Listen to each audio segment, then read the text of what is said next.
mani diwa na ve mataka ke sar na vale usar ve kem ni nanda wagita vitigo mai na kena bola itigo mai na serikali na maki goendo na ndonga na itala no andina ka kere memba wa serikali taki geronda boga malua le usar na lesoni bibinaka toka kena mai dingo mi rauti no viti FM au nande na nongu ala ala Endau tuku ni tu ni ndomo sengana kena wai.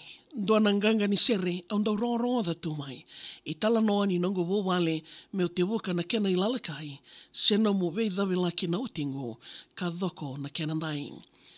Ko ngiri mai ka tukuna mo laki sikomanda ki vanua. Ulumbale take na tata musuki ni angona samatua. Au na le dhawa tiko na ndina ni sa mbuki o titu na nruanrua. Wanga ko sawondoka mo laki sombukoso veikarua. Nomu yasana ko the kau, nomu iawo sai sangani. No ingawangawa na ilongo na nongo angiriani. Vida wata tiko mai na singa ni nonra veiwa raki, sewa ni satalaito watoa ko nongo ndaulomani. Ngiri somile sumai na koro nandina aungai rongoda. Vela daya ki na ilongo senga ni rawa meudingoma. Tini ka tolu na embake darusama i lako sivita toka se mara udhawa talembeka ke wura ko salakoba. Au nanu mga watingu ni ndarua andu yala yala mate. Ni ndarua yala yala tu wana kalo levo maidhake. Au sanga meu singema rawa na wuna nongo tangane ko saba kawale na tu na totoka ni nondaru wale. Angona levo sabu solo na irongo sa ti viviti. Iau levo ko rawata ke na ilavo tawa wiliki. Sakitaki ki na wawale ne kerua me ke muindivi. Adhawa ni urongoda sa laki woli endo na tolili. Sandina ni ilavo waka ni wuni dha randau kaya. Na iwola tambu talinga samo i waka madalataka. Lomango me usongoti au laivi mai na iwola mata. Na mo i waka raundokandoka renri me usarawa. Isa na wawalengo awa mai waka isa takalo. Wembongi ni undau mode me umasuta na Kristo. Isa turanga sa waga dawa tumbeka na tosongo.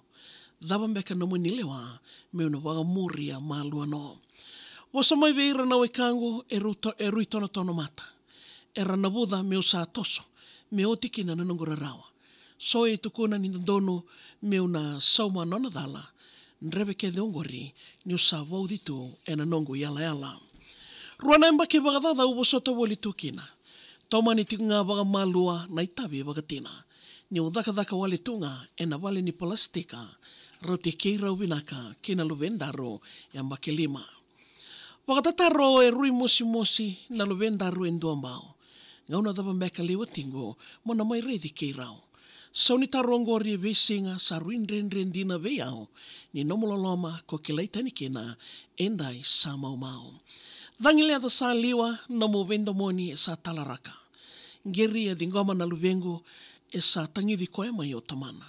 Tavere na sala irakoli nona lua mele suamanda na numa na ivosa koni mbalolo me kua sarau. Reke na luvendaru ni sarungoda talinando momo. Na vivo saki boga dilo lama ni o te emba ki tolu. Na iau sakania na sarasara mata ni diva sanromo. Mata ni katumanga ni rau nomo vitinani sanga i votu. Wakatutu sa koma i dhavuta au sa dingo makede. Au sana vosoti ko votingo no vukui ko sa dederi. Darusana vei wa sabasavata ki endai me kuneina veri. No mo kawuni kede mbiuta mai endai nga na singa ni dolangele. Se awu yani na kaworo ni wawale me wakanga na sauriwa.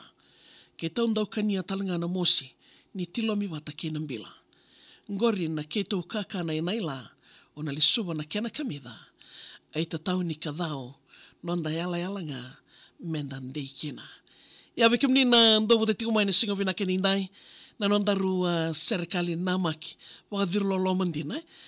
Ya vikimni na ndobo de tikumai ko alanga na laspatia.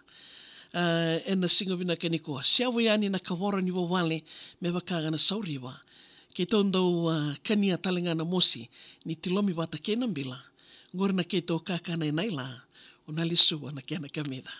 Ai te tau ni kadau ni ngau nanda yala nga menda ndekena. Ma, Ya bekem ni nando bote tiku main singo bina kene indai bina bogalib sartal nga misa tawa kena serikali namaki mai dingo mi roti kono mataka bina kani kuwa wala na mo serikali email tag nga mo via wen rawa ito tolusar maria@vtfm.com.fj mai dingo mi gai namagati ko moni tikina bogrombo kabe ma maniliwa ena gai ndo mai wili kitiko ni kina nasal ni kakambura kina VTFM Mr. Hector Zink Jr.